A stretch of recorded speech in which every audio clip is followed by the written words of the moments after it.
Olá!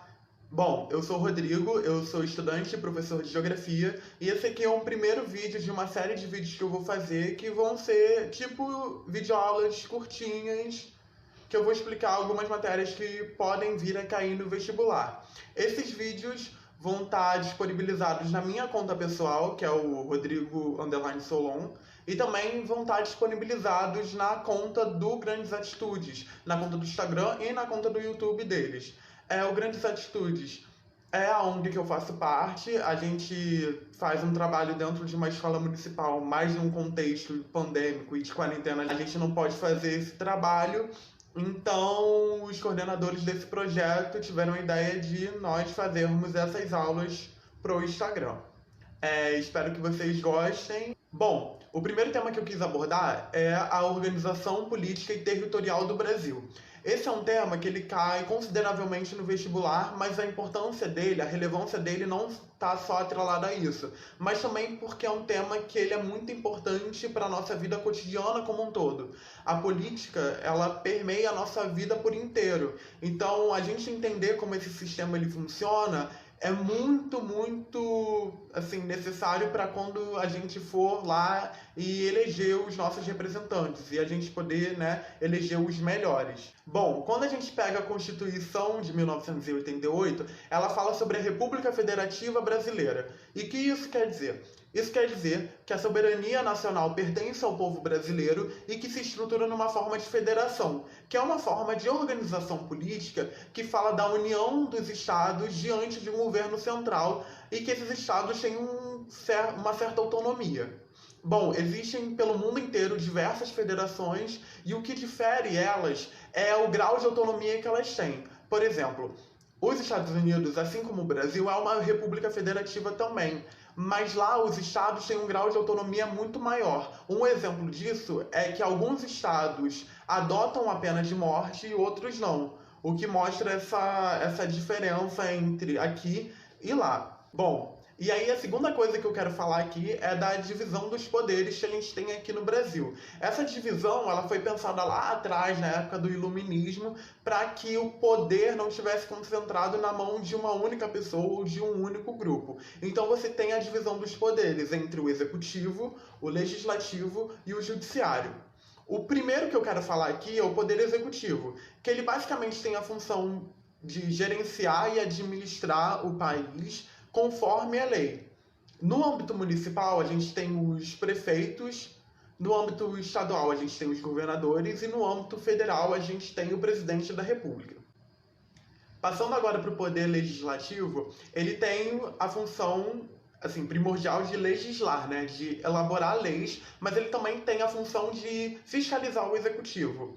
No âmbito municipal, a gente tem os vereadores com a Câmara Municipal. No âmbito estadual, a gente tem os deputados estaduais com as assembleias legislativas. E aí a gente lembra quem é aqui do Rio, da Alerj, E no âmbito federal, a gente tem os deputados federais e os senadores no Congresso Nacional. E aí agora eu quero abrir um parênteses um pouco grande, que eu vou falar um pouco sobre o Congresso Nacional.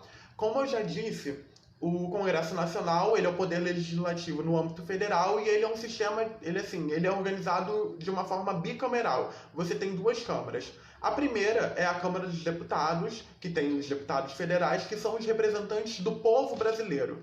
Eles são os representantes da população. Então você tem no total 513 deputados e divididos pelos estados. Mas o número de deputados por estado é proporcional à população que esses estados têm. Então você tem unidades federativas que têm um número maior de deputados, que aí o máximo são 70, e você tem um número mínimo para os estados que têm uma menor população, que é um número de 8. A segunda Câmara que a gente tem é o Senado Federal, que é a casa dos estados. Como é a casa dos estados, as unidades federativas elas são iguais perante a lei. Então você tem um número fixo de senadores, que é 3 por estado. E aí, agora, uma coisa bem interessante que eu quero falar, que eu vou fazer uma observação, é uma curiosidade, que quando a gente pega o prédio do Congresso Nacional, você tem duas cúpulas. Uma que é virada para baixo e uma que é virada para cima, Já ia errar a mão, Uma que é virada para cima. A que é virada para cima é justamente a Câmara dos Deputados, porque ela fala que o poder ele vem de baixo para cima, porque lá é a casa do povo, então ele vem de baixo para cima, e também para você receber os assuntos externos.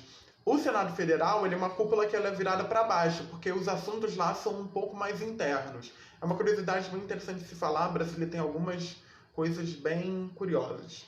Aí a gente tem o terceiro poder, que é o poder judiciário, que ele tem a função de julgar os fatos perante a lei e também de garantir o direito das pessoas. Ele é representado pelo STF, STJ, os tribunais regionais, entre outros. Bom, agora que eu expliquei um pouco sobre os três poderes, eu queria falar um pouco sobre o sistema de freios e contrapesos que está relacionado a essa divisão. Ele é um sistema que fala sobre a independência dos poderes e também o relacionamento entre eles, onde um controla o outro para você evitar um excesso de poder de um governante sobre os membros da sociedade. Um exemplo que eu posso dar aqui é algo que aconteceu recentemente. Eu estou gravando esse vídeo em junho de 2020 e alguns dias atrás o presidente Jair Messias Bolsonaro elaborou uma MP que dava poder de escolha dos reitores das universidades federais para o atual ministro da Educação, Abraham Weintraub. E isso foi uma medida que foi muito polêmica e foi uma medida autoritária, assim, ela feria a autonomia das universidades federais. E quando ela foi elaborada, alguns setores da sociedade civil e alguns grupos de dentro do Congresso Nacional colocaram pressão no presidente do Congresso para ele rejeitar, para ele devolver essa medida provisória, e foi isso que aconteceu. Então aqui a gente tem um exemplo claro desse sistema de freios e contrapesos. Quando você tem um excesso por parte de um, você tem outro poder que fala, peraí, não é isso que vai acontecer.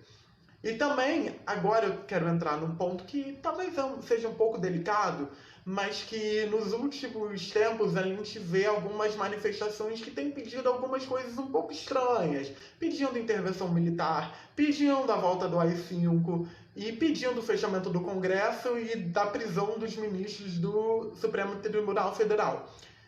Esses requerimentos, esses desejos por parte desses apoiadores do atual governo, eles são desejos um pouco preocupantes, assim, eles ferem muito a democracia. Então, sempre quando a gente analisar e ver esses protestos acontecendo, a gente tem que criticar, a gente tem que apontar e falar que isso não está certo. Todo mundo aqui, eu acho que atire a primeira pedra quem não tem um parente que defende essas coisas meio estranhas. Então a gente tem que debater, a gente tem que apontar e falar que isso não é maneiro. Tá complicado, minha gente, tá complicado. Bom, espero que vocês tenham gostado do vídeo. Eu peço desculpas porque ele é o primeiro que eu tô gravando, então eu tô um pouco nervoso, mas espero que vocês tenham aproveitado real. Até o próximo e é isso. Tchau, tchau.